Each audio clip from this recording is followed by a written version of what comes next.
decided to take you guys along with me as I head home to make some plant-based chili.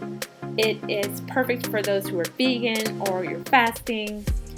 I wanted to share this recipe with you. I don't plan on doing very many recipe videos this year, so when I do, I will do this sort of vlog style, taking you along with me.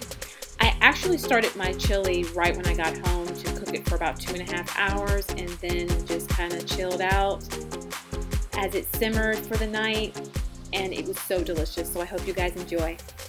Hey guys, so I wanted to make this really quick and simple, so I'm going to show you the ingredients that I'm putting in the chili and then show making the chili, and that's pretty much it, okay? I hope this inspires you to make some vegan chili. This is actually vegan chili. I was saying vegetarian because I was thinking that I didn't have any chicken vegetable broth, but I do. So the chili itself is going to be vegan. So generally when I'm doing a plant-based meal, I do a rough chop on my veggies so that they can be visible and present in the dish since they're the main attraction. Okay, so I have about 1.5 cups of peppers. I have a whole bunch of purple onions, also known as red onions. I'm making a big pot of chili because I'm going to share this with other people who are fasting. And of course, I wouldn't be Desiree if I didn't put kale in my chili. And I'm going to put the whole bag because again, I'm making a big batch. I've got about 4 cups of quartered chunks of zucchini. And the spices that I'm going to put on my veggies is the red, well, I'm probably going to do that later, but I've got red pepper flakes that I'm going to put on at some point. Ooh, and this is organic. Look at that, y'all. What? Onion powder.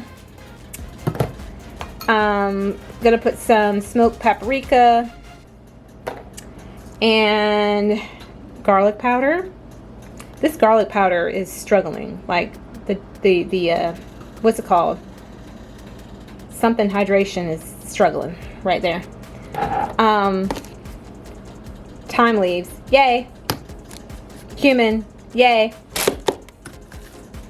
And some oregano, okay, because this is kind of like a Mexican themed, like if you were making like a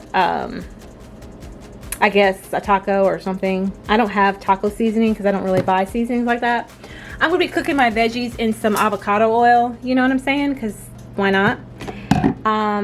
And this is ground cinnamon. I don't know why that's there. I'm also going to top it with some avocado instead of sour cream, which what I would normally do. And that's my fresh and raw veggies. I'm going to add some, oops, good job, Desiree. This is why cleaning your counters is so important in life. Okay, I'm going to add some yellow lentils. This is about over a cup. I'm going to add tomato puree, because why not? And some organic again, yay! Tri-bean mixture. I'm going to add 2 of those. Chili ready tomatoes and some diced tomatoes. And with the vegetable broth, I ended up getting some vegetable stock, and I already had vegetable broth, so that worked out. I get to kind of keep the chili itself vegan. So not 100% organic though, but that's all right.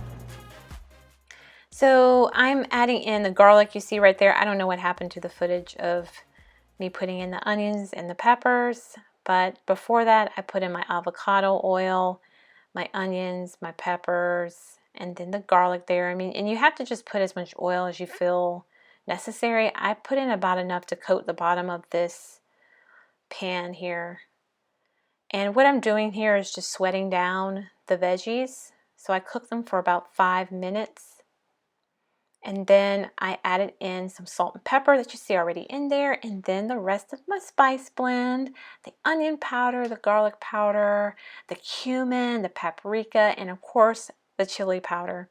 So I had a few people ask me, how did I make this veggie chili still taste like regular chili? Well, what gives chili its chili taste is the chili powder. So that's that flavor is coming from. Even in canned chili beans, that spice you see in there, that's the chili powder.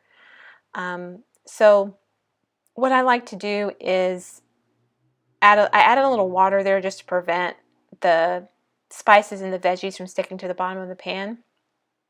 But one technique that I learned from like East Indian cooking and African cooking is to sweat out your veggies and then you put in your spice blend. It creates almost like this paste in the oil, and I'm telling you, it intensifies the flavors to me. It just gets everything really married. I mean, they're just marinated in covenant.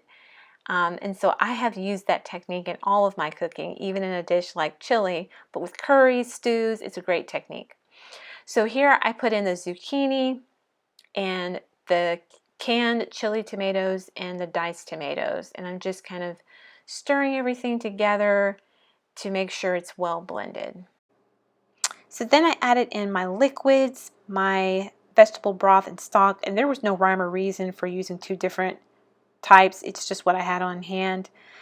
And then I added in my beans. You gotta have beans to have chili, right? So I added those black beans, pinto beans, and kidney beans, trio, tri-blend. And then I wanted to make sure I had plenty of protein since this is a meatless chili. So I also added in some lentils. Legumes and lentils are great sources of protein, among other things. And chili is just a really great dish in general because something's released in tomatoes when they're cooked. And the peppers, all of this is great for muscle repair after workouts, FYI. Then I added in my tomato puree to just thicken everything up a bit and gave it all a really good stir. But first, I actually added in almost way too much oregano there. And then I went for my thyme and added that. So I added in my dried spices, and after that, then the big stir. You got to make sure everything is incorporated and just well stirred together. So the stirring began. And then after that, I did end up adding a little bit more salt and a little bit more chili powder just to make sure it had that lovely chili flavor. And then the bay leaves. I mean, you gotta, what's a chili recipe without bay leaves, right? So I stirred that in as well. And then after that, I let it cook for almost an hour. And then I started on the soy chorizo, the goodness from Trader Joe's. It's really, really rich. It's a very good flavor. I don't know what's going on with the packaging they have there. They have it in this like plastic packaging, I guess, to keep it in a like chorizo shape. I don't know. But anyways, I broke it down to give it that ground meat kind of deal. Higgins, please, at least let me play back what I've done. So off camera, I added in that bag of kale.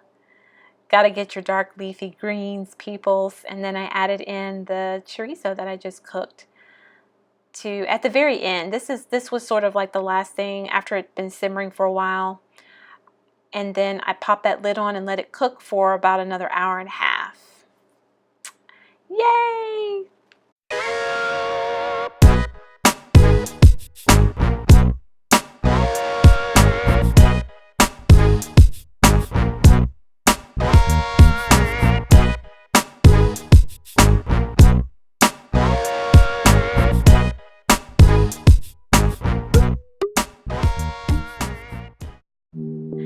This is the final product, you guys. I really hope you give this recipe a try. I really enjoyed making it, and it was very delicious. This is a vegan version with the scallions and the avocado, and for some reason I thought of shakshuka, so I tried it with a boiled fried egg over top.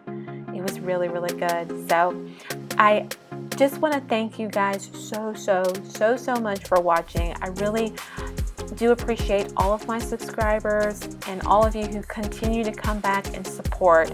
I'm so blessed, I'm so humbled to be able to serve you through YouTube. So you guys have a wonderful, beautiful night, and until next time, mwah, God bless.